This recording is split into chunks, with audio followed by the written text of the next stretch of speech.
Want to know how to live in God's kingdom? Start by reading Mark 10. Welcome to day 38 of the RSVP Bible Study Method. Grab your Bibles today and let's discover what Mark wants us to learn from chapter 10.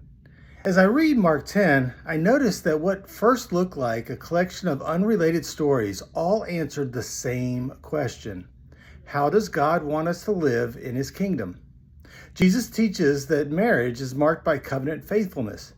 Children show us the humble dependence required to receive God's kingdom. The rich young ruler reminds us that nothing should compete with Jesus for our hearts.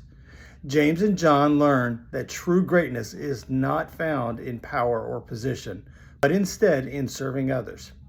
Then, right in the middle of the chapter, Jesus gives us what I think is the key verse.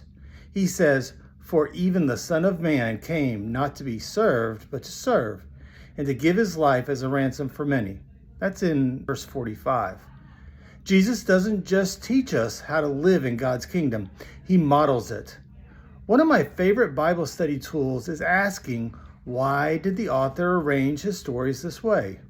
Mark ends the chapter with Bartimaeus, and I don't think that that's accidental. Throughout the chapter, people struggle to understand God's kingdom. The Pharisees miss God's heart. The rich young ruler will not let go of his wealth. James and John are still chasing status. But Bartimaeus, he gets it. He recognizes Jesus as the promised king. He cries out to him in faith. He throws aside what he's clinging to. He receives his sight. And then Mark tells us something remarkable. He followed him on the way. Bartimaeus isn't just the final miracle in the chapter. He's the climactic picture of what it looks like to live in God's kingdom. As you voice your prayer to God today, thank Jesus that He not only taught you how to live, but that He demonstrated it through His own life of humble service and sacrifice. Ask Him to help you trust Him more completely, serve others more faithfully, and follow Him wherever He leads. And then as you go to practice this, ask yourself which person in Mark 10 looks most like you. Are you holding tightly to something like the rich young ruler? Are you seeking recognition like James and John?